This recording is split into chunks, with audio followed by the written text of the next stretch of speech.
بسم اللہ الرحمن الرحیم۔ معزز ناظرین، آج ہم حضرت سلیمان علیہ السلام اور ہدہد کے بارے میں بات کریں گے۔ بات سٹارٹ کرنے سے پہلے ریکویسٹ یہ ہے کہ ہمارے چینل پہ نئے ہیں تو ہمارے چینل کو سبسکرائب کریں تاکہ ہر آنے والی نئی ویڈیو بر وقت آپ تک پہنچتی رہے۔ معزز ناظرین، حضرت سلیمان علیہ السلام کی فوج میں یہ ایک پرندہ تھا جس کا نام ہدہد تھا۔ یہ بتلاتا تھا کہ پانی کہاں ہے۔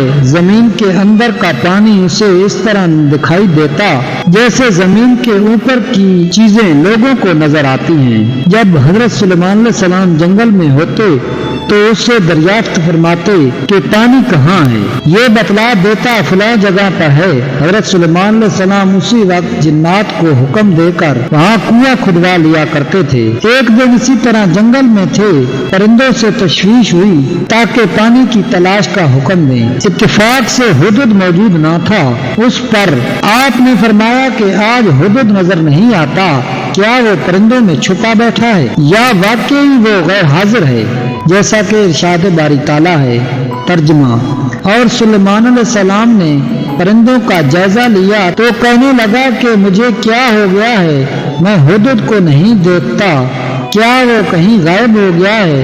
یقیناً اس کو سخت سزا دوں گا یا اس کو ذبح کر ڈالوں گا، یا میرے روبرو کوئی معقول دلیل پیش کرے تو معاف بھی کر سکتا ہوں۔ ابن کثیر میں لکھا ہے کہ حضرت سلیمان علیہ السلام کے اس ہدہد کا نام عنبر تھا۔ آپ نے فرمایا اگر اس نے اپنی غیر حاضری کی معقول وجہ بتائی تو معاف کر دوں گا ورنہ اسے سخت سزا دوں گا۔ اتنے میں ہدہد آ گیا۔ پرندوں نے کہا آج تیری خیر نہیں، بادشاہ سلامت تیری سزا کا عہد کر چکے ہیں۔ اس نے کہا یہ بتاؤ کہ ان کے الفاظ کیا تھے۔ انہوں نے بیان کیے تو خوش ہو کر کہنے لگا پھر تو میں بچ جاؤں گا۔ چنانچہ ہدہد حضرت سلیمان علیہ السلام کے دربار میں پیش ہوا اور کہنے لگا اے نبی اللہ، میں ایسی خبر لایا ہوں جو آپ کے پاس نہیں ہے۔ میں سبا سے آ رہا ہوں اور پختہ یقینی خبر لایا ہوں۔ اس کی بادشاہی ایک عورت کو کرتے ہوئے میں نے پایا ہے۔ اس کے وزیر اور مشیر 312 ہیں اور ان میں سے ہر ایک کے ماتحت 12,000 کی جمعیت ہے۔ اس کی زمین کا نام مارب ہے، یہ صنعاء سے 3 میل کے فاصلے پر ہے۔ دنیاوی ہر قسم کی ضروریات اسے مہیا ہیں۔ اس کا نہایت شاندار قسم کا تخت ہے جس پر وہ جلوس کرتی ہے، سونے سے منڈا ہوا۔ یہ 80 ہاتھ اونچا اور 40 ہاتھ چوڑا ہے اور 600 عورتیں ہر وقت اس کی خدمت میں کمر بستہ رہتی ہیں۔ ان کا دیوان خاص جس میں یہ تخت ہے بہت بڑا محل ہے، بلند بالا اور کشادہ ہے۔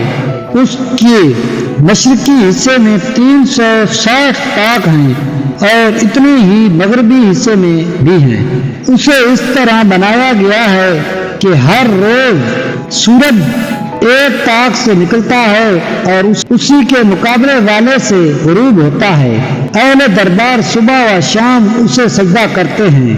سب لوگ سورج کی پوجا کرتے ہیں اور ان میں کوئی بھی خدا تعالیٰ کی پوجا نہیں کرتا۔ اس ملکہ کا نام بلقیس بن شراحیل تھا۔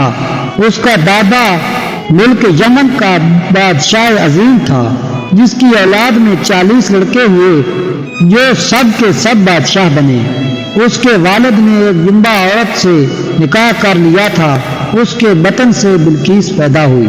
ویڈیو اچھی لگے تو ویڈیو کو لائک اور چینل کو سبسکرائب کر دیں۔ ملتے ہیں نیکسٹ ویڈیو میں، تب تک کے لیے اللہ حافظ۔